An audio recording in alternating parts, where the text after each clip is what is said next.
Bonjour Amélie Anastasiades, vous êtes aujourd'hui la directrice de l'excellence client d'Aesio Mutuel. Nous allons parler ensemble de la relation client dans le secteur de l'assurance. Alors aujourd'hui, ces enjeux liés à la performance de la relation client sont plus que jamais extrêmement stratégiques, tant pour les entreprises que pour les acteurs du secteur de l'assurance. Dans ce monde en transformation rapide, faut-il simplement améliorer cette relation client ou est-ce qu'il faut la repenser beaucoup plus en profondeur? C'est ce que nous allons explorer ensemble ce matin à travers votre regard, vos convictions et vos projections sur l'avenir. Mais avant, commençons par vous, Amélie. Pouvez-vous nous dire quelques mots sur vous et votre structure Aesio Mutuel? Oui, donc bonjour Nelly, bonjour à tous. Donc moi, en fait, j'ai plongé dans la relation client en rejoignant le cabinet Verton il y a quelques années maintenant.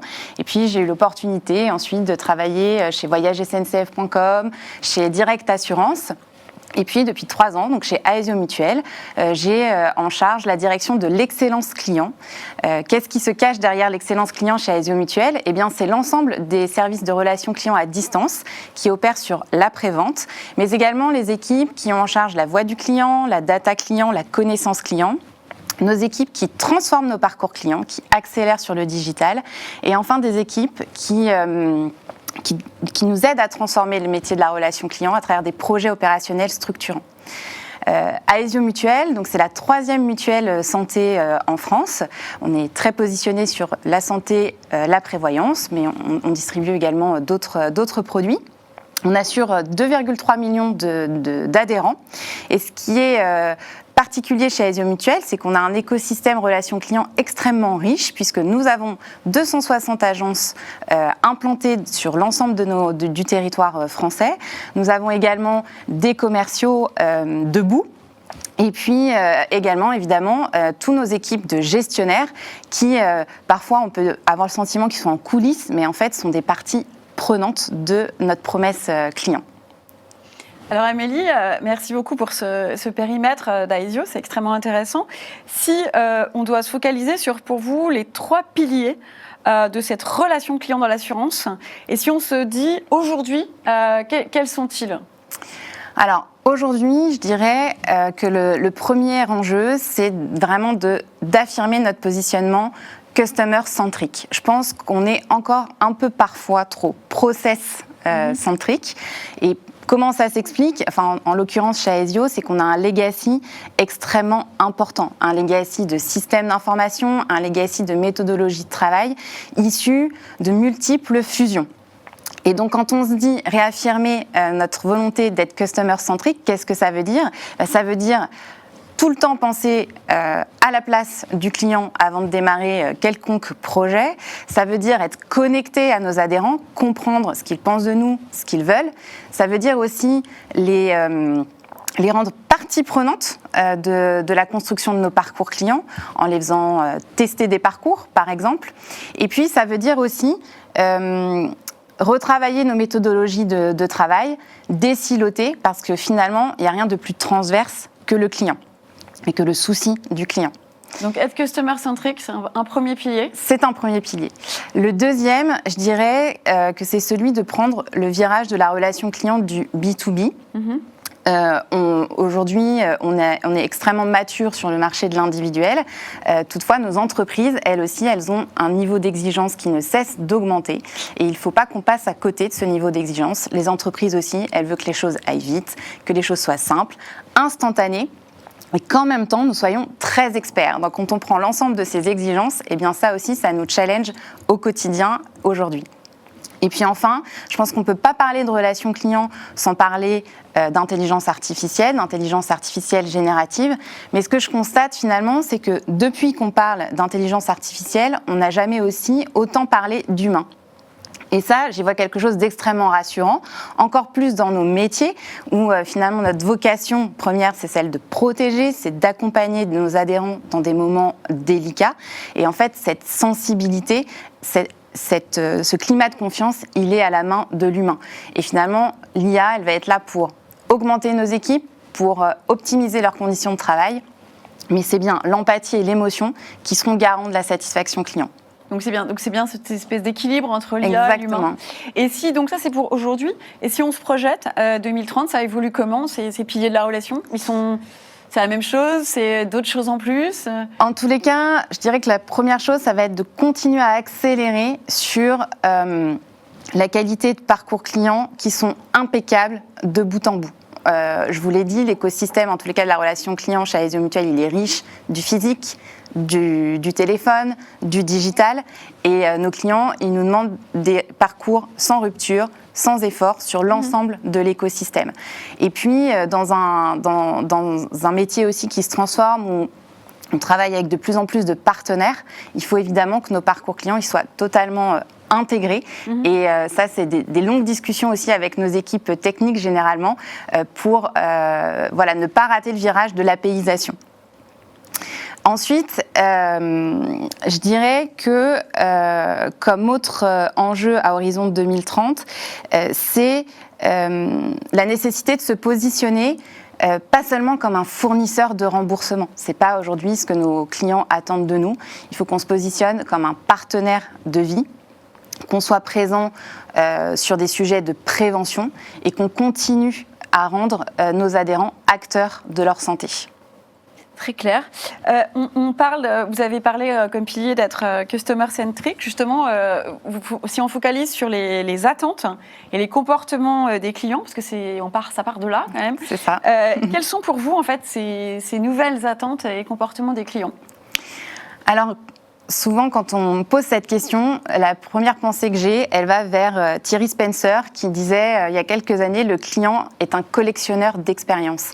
Et en fait, ces exigences aujourd'hui, elles viennent de tout ce qu'il vit par ailleurs et les standards donc ne font qu'augmenter. Ce qui est certain, c'est qu'il y a un trait commun, c'est celui du zéro effort. Et moi, je garde systématiquement en tête le verbatim d'une adhérente qui nous disait « Moi, je veux une mutuelle qui allège ma charge mentale ». Et donc, quand vous avez quelqu'un qui vous dit ça, nécessairement, tout est dit là. Tout est dit et ça vous pousse à être immédiatement dans une posture de culture solution et puis à toujours avoir un coup d'avance et anticiper la demande d'après pour évidemment alléger cette fameuse charge mentale. Après, nos clients, ils ont aussi leurs ambivalences et il faut qu'on compose avec. Nos clients, ils nous demandent aussi d'être extrêmement proactifs. Encore une fois, comme ils ne veulent pas faire d'efforts, c'est à nous d'aller vers eux. C'est pas à eux d'aller chercher l'information. Et donc, cette proactivité, elle peut par exemple se matérialiser par des appels sortants. Et ils nous disent, appelez-moi au moins une fois par an. C'est important qu'on se parle, qu'on fasse le bilan. Et pour autant, quand on les appelle, ils ne décrochent pas.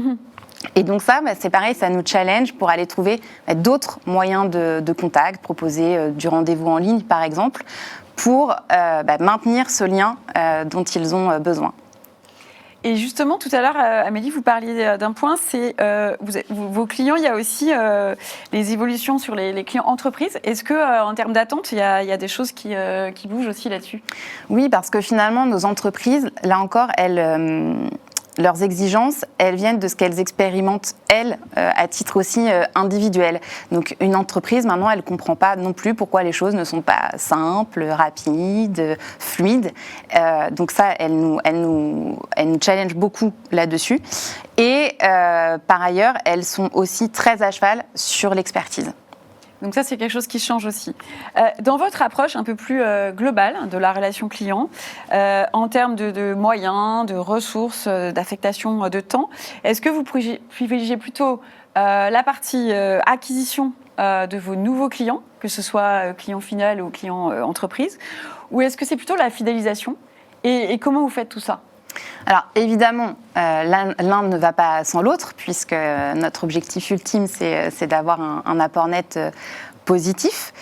Toutefois, nous sommes dans un business original, puisque finalement, dans l'assurance, nous sommes dans le business de la fidélité inversée. Plus on reste, généralement, plus on paye cher. Et puis, dans l'assurance santé, l'âge aussi ayant un impact direct sur le tarif, c'est pareil, plus on vieillit, plus on paye cher. Donc, déjà, ça nous donne un entrant pas évident à gérer. Donc, évidemment, on a la conquête extrêmement importante, mais on doit aussi s'assurer que notre portefeuille reste en portefeuille et le protéger. On est aussi dans un environnement extrêmement concurrentiel, réglementé et saturé. Donc c'est important de convaincre nos clients de ne pas aller regarder ailleurs. Et comment ça se matérialise ? Au niveau de l'expérience client, je vous ai dit qu'on avait des équipes en charge de la data du client, de la connaissance client. Et nous, on a pris le parti vraiment de capitaliser sur tout ce qu'on connaît de nos clients, sur tout ce qu'on a comme data sur nos clients. Et on utilise toute cette data dans des logiques d'IA prédictives pour aller identifier nos clients qui vont être à plus haut risque de résiliation, qui ont des perspectives de valeur. Exactement, des scorings. On va aussi faire des scorings autour de l'appétence commerciale. Et en fait, l'ensemble de ces scorings, à quoi ça nous sert très concrètement ? Eh bien après, ça va être à mener des campagnes relationnelles ciblées. Pour certains clients, des appels sortants. Pour d'autres clients, des emails. Et grâce à ces actions très ciblées, eh bien, on gagne des points de rétention. Si on prend par exemple des appels sortants cocooning qu'on a pu passer, sur certaines cibles, on baisse nos taux de sortie de 20% environ. Et donc de la data et des actions au service de ces clients. Toujours la data au service des actions. Et ce qui a aussi changé, c'est qu'on a davantage investi les agences aussi dans ces actions de protection de portefeuille, parce qu'évidemment, les agences, naturellement, elles pensent développement commercial, elles pensent conquête, mais elles ont aussi un rôle primordial à jouer pour retenir nos adhérents. Donc avec une mobilisation de tous vos canaux extrêmement intéressant. Aujourd'hui, justement, ces parcours clients, on voit qu'ils évoluent, ils se transforment. Et si on doit donner les grands points saillants de cette transformation des parcours, ce serait quoi, Amélie ?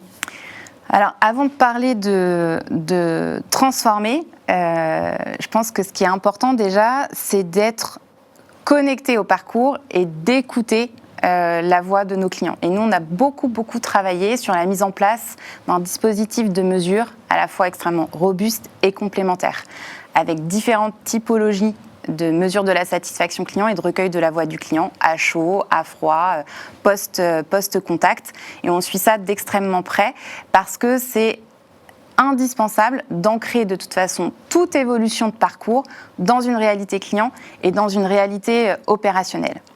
Donc avant de transformer, écoutez, puisqu'il faut que cette transformation, après, elle soit efficace et apporte des résultats. S'il y a un point sur lequel j'aimerais peut-être insister, parce que je trouve qu'on en parle peut-être moins souvent quand on parle parcours client, c'est celui de l'accessibilité et de l'inclusivité des parcours. Chez Aesio Mutuel, c'est vraiment un élément important. On n'a pas attendu que la réglementation s'accélère à ce sujet pour agir. On a déjà des taux de conformité qui dépassent les 90% sur l'ensemble de notre écosystème digital. Et on continue à accélérer sur ce sujet de l'accessibilité, puisqu'on le considère quelque part comme un prolongement de notre promesse relationnelle. Aujourd'hui, c'est un des éléments clés. Comment faire pour la développer ? Est-ce qu'elle s'invente ? Est-ce qu'elle se décrète ? Je sais que vous avez pas mal d'actions concrètes au sein d'Aesio. Est-ce que vous pouvez nous expliquer, Amélie ? Oui, donc effectivement, la culture client, c'est presque un prérequis et c'est ce qui va ensuite nous permettre d'impulser toute cette approche customer-centrique dont on parlait en début d'entretien. Et effectivement, ça ne se décrète pas. La culture client, ça se construit et ça s'anime en permanence. Ce qu'on a commencé par faire chez Aesio, c'est de mesurer le niveau de culture client de l'entreprise, le niveau de culture client de nos équipes elles-mêmes et puis la vision qu'avaient nos collaborateurs de l'orientation client de leur entreprise. Et grâce à ce premier niveau de mesure qu'on a travaillé avec un cabinet qui s'appelle Cost System, ça nous a permis d'avoir un excellent point de départ pour ensuite déclencher un plan d'action. Alors ce plan d'action, il s'appuie à la fois sur des actions de fond, mais aussi des actions événementielles. On a par exemple animé depuis 3 ans une semaine qu'on appelle notre semaine Cap Client, qui nous permet d'animer l'entreprise en transverse pendant une semaine sur les sujets du client. On a travaillé là depuis quelques mois sur le déploiement de la fresque du client, toujours avec notre partenaire Cost System, qui est un outil ludique mais efficace pour faire prendre conscience à tout le monde qu'en fait, la satisfaction client, c'est garant de fidélité et c'est garant de pérennité de l'entreprise. On a aussi invité notre codir, notre top management à venir sur nos plateaux téléphoniques, faire la double écoute, appeler directement nos adhérents. Et puis évidemment, on diffuse en permanence la voix du client dans l'entreprise pour que chacun ait en permanence cette petite musique du client.